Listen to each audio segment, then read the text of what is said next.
Tribuners, dunia saat ini sedang tidak baik-baik saja.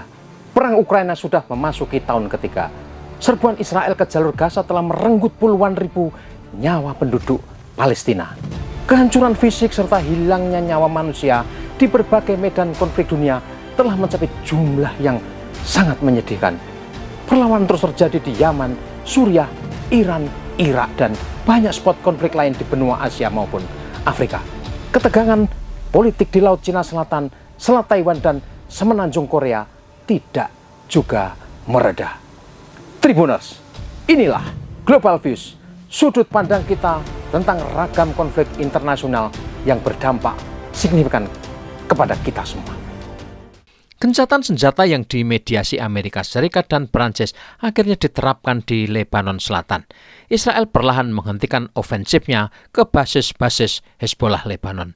Penghentian serangan oleh Israel berlaku mulai 27 November 2024 ditandai penghancuran 3 akses transportasi darat strategis dari Lebanon ke Suriah dan sebaliknya. Serangan sporadis sesekali masih terdengar di Lebanon Selatan bersamaan kembalinya ribuan warga Lebanon ke permukiman mereka yang umumnya telah dirusak pasukan Israel. Perjanjian gencatan senjata Israel-Lebanon menguraikan langkah-langkah cukup komprehensif untuk menstabilkan wilayah Lebanon Selatan. Angkatan Darat Lebanon akan dikerahkan ke seluruh wilayah selatan dalam tempo 60 hari ke depan, menggusur pasukan dan infrastruktur yang sebelumnya dikuasai kelompok Hezbollah. Kelompok itu diharuskan mundur ke utara Sungai Litani yang terletak sekitar 20 hingga 30 km dari perbatasan Israel-Lebanon.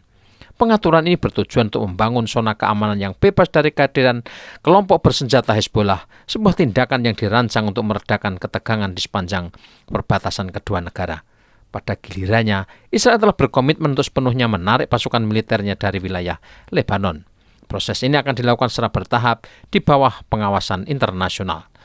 Lantas siapakah yang menjadi pemenang konflik Israel-Hezbollah?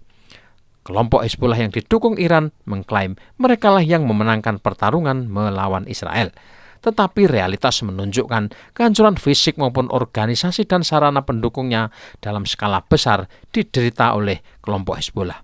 Sederet tokoh-tokoh utama yang memegang kendali kepemimpinan Hezbollah telah tewas di tangan pasukan Israel. Distrik Dahyeh, pusat kekuasaan Hezbollah di Beirut, ibu kota Lebanon, telah dihancur leburkan. Serangan bertubi-tubi ke area ini meruntuhkan sebagian besar kekuatan kelompok Hezbollah. Kewajiban Hezbollah mundur jauh dari perbatasan Lebanon Israel juga berarti kemunduran bagi kekuatan utama penantang Israel ini. Sebaliknya, pasukan Israel mengalami kerugian material cukup besar dan kehilangan puluhan tentaranya dalam pertempuran di Lebanon Selatan. Israel jelas tidak memenangkan pertarungan melawan Hezbollah karena di fase baru konflik kali ini terlihat betapa kemampuan militer kelompok ini menjadi berlipat ganda dibanding tahun 2006. Tantangan terkini setelah konflik terbuka Israel-Hezbollah mereda adalah mampukah Hezbollah tetap bertahan sebagai kekuatan politik signifikan di Lebanon.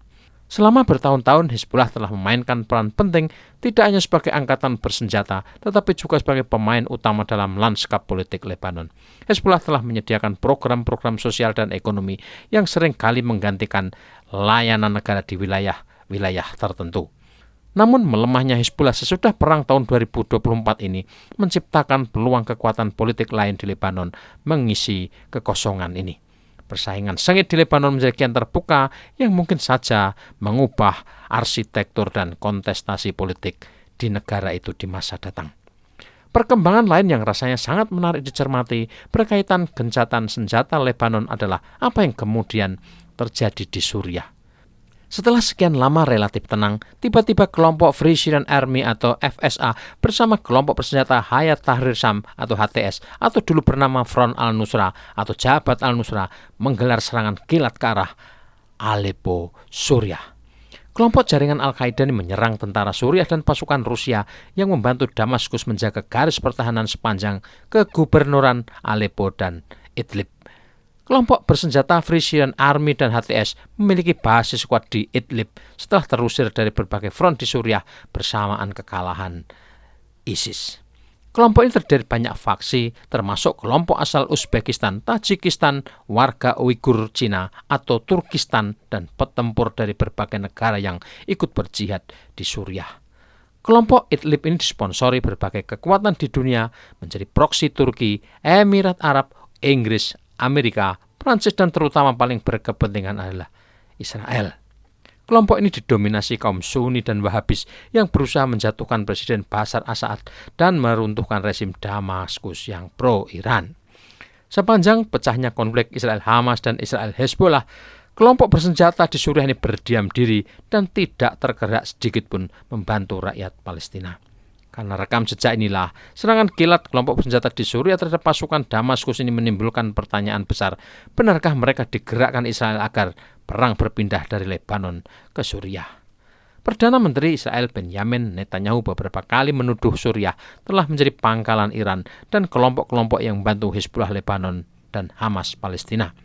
Netanyahu meminta Bashar Assad tidak terus bermain api dan akan merasakan guncangan jika melanjutkan dukungannya ke poros perlawanan Israel. Ancaman Netanyahu terhadap Suriah dan sikap diam kelompok militan di Idlib atas genosida Gaza dan perang di Lebanon seperti memberikan jawaban atas teka-teki di atas. Hussein Bakci, profesor hubungan internasional dan pendiri Ankara Global Advisory Group di Turki, mempertanyakan mengapa kelompok ini melancarkan serangan setelah gencatan senjata di Lebanon dimulai. Gerak maju kelompok bersenjata ini ke arah kota kuno Aleppo menjadi pertempuran paling sengit di wilayah tersebut sejak tahun 2020. Bakci menggambarkan pertempuran itu sebagai situasi yang sangat berbahaya dan mengatakan jika militer Suriah perlu merebut kembali wilayah itu dan melakukannya secara cepat. Akan ada jenis aliansi baru dalam beberapa hari mendatang, kata Bakci. Ia meramalkan Suriah dan Rusia akan bekerja sama melawan militan yang berafiliasi dengan jaringan Al-Qaeda. Menurut Bakci, kekuatan eksternal sangat berkepentingan untuk memompa konflik di Suriah. Bakci lantas menyebut nama Amerika Serikat, Israel, dan negara-negara Eropa tertentu. Turki yang anggota NATO pada awalnya mendukung upaya menjatuhkan Presiden Bashar Assad. Mereka mempersenjatai dan melatih beberapa faksi pemberontak di Suriah sejak tahun 2011. Turki berkepentingan merusak Suriah karena alasan domestik untuk menanggulangi separatisme etnis Kurdi yang berbasis di Suriah Utara. Ketika usaha menjatuhkan Bashar Assad gagal dan pasukan Rusia masuk Suriah, Turki mengubah haluan dan mendukung integritas teritorial Suriah. Namun pasukan Turki ini masih bercokol di kegubernuran Idlib dan kota Afrin yang berada di tapal batas Suriah, Turki. Mereka membuat kendali terukur terhadap faksi-faksi bersenjata di Suriah. Di antaranya adalah Jamaat Al-Tauhid wal Jihad berintikan militen dari Uzbekistan dan Uighur. Kelompok ini bisa dimainkan memerangi pasukan Damaskus, juga sekaligus memerangi pasukan Kurdi di Suriah Utara. Jika menyerang Kurdi, otomatis Turki akan langsung berhadapan dengan kekuatan Amerika dan Israel. Walhasil, Suriah realitasnya menjadi palagan tempur aneka faksi Islam yang bisa saling cakar sesuai tujuan dan kepentingannya masing-masing. Sementara bagi Suriah dan pasukan Rusia yang membantu Damaskus, mereka harus menghadapi kelompok yang jadi proksi Barat, proksi Israel, dan belakangan juga Ukraina turut terjun di Suriah. Potensi masalah lainnya, pertempuran baru di Suriah bisa memicu gelombang migran ke Eropa melalui Turki. Ini kerumitan baru yang harus ditanggung Turki di depan kekuatan Eropa. Konflik Suriah pecah pada tahun 2011 ketika pemberontak yang didukung Amerika Serikat dan beberapa negara tetangga berusaha menggulingkan Presiden Bashar Assad di Damaskus. Kelompok negara Islam Irak dan Suriah atau ISIS menggunakan kekacauan tersebut untuk menguasai sebagian besar wilayah Suriah dan Irak pada tahun 2014. Kekhalifahan Islam yang dideklarasikan di Mosul, Irak dan dalam tanda kutip beribu kota di Raqqa, Suriah sempat menebar teror dan pembunuhan massal etnis minoritas, orang asing, dan warga Syiah Irak maupun Suriah. Ribuan petempur berdatangan dari berbagai negara bergabung ke ISIS dan nyaris mengubah Suriah menjadi kekhalifahan impian kaum takfiri ini. Pasukan Suriah yang akhirnya didukung Rusia, Iran, dan Hizbullah Lebanon perlahan membalikkan keadaan. Mereka melawan pemberontak Jabhat al-Nusra dan sekutu-sekutunya sekaligus memerangi kebengisan ISIS. Di sisi lain, pasukan Kurdi yang didukung Amerika Serikat menekan ISIS dan membuat kelompok ini tercerai-berai dalam kelompok-kelompok kecil. Serangan berbulan-bulan pasukan Damaskus akhirnya menekan kelompok bersenjata non-ISIS dan mereka dilokalisir ke wilayah Idlib yang dilindungi pemerintah Turki. Pertempuran dan pengepungan permukiman Ghouta di dekat Damaskus yang jadi basis Al-Nusra dan faksi-faksinya menjadi episode pamungkas ofensif pasukan Damaskus yang didukung Iran serta Rusia. Kota kuno Aleppo yang sempat dikuasai kelompok Al-Nusra akhirnya juga direbut kembali. Namun kelompok ISIS yang bergerak di front line sempat menghancurkan reruntuhan kota bersejarah Palmyra di dekat Aleppo. Apa yang terjadi 2 hari terakhir di antara Idlib dan Aleppo Suriah mempertontonkan kepada kita semua konflik Israel-Hezbollah coba dipindahkan kembali ke Suriah.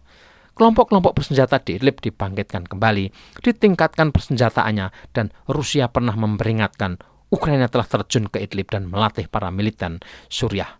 Tribuners, konflik berdarah di Suriah kerap kali dipahami hanya sebagai pertikaian bersifat domestik.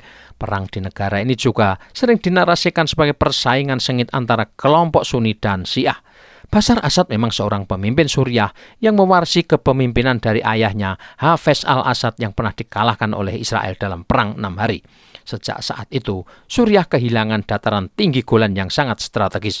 Bashar dan keluarganya benar memang seorang terah minoritas Syiah karena memiliki hubungan baik dengan Iran dan Hezbollah.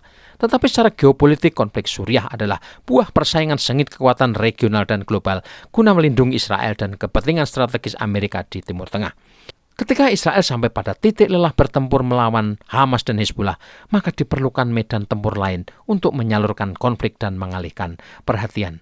Sekarang mesin-mesin perang kelompok proksi Barat dan Israel dibangkitkan lagi untuk menyerang pemerintah Suriah dan pasukan Rusia, dan mungkin besok giliran masalah akan muncul di Irak. Apalagi jika pemerintah Baghdad bersikeras mengusir pasukan Amerika dari negara itu. Timur Tengah tampaknya memang ditakdirkan untuk selamanya membara oleh konflik bersenjata.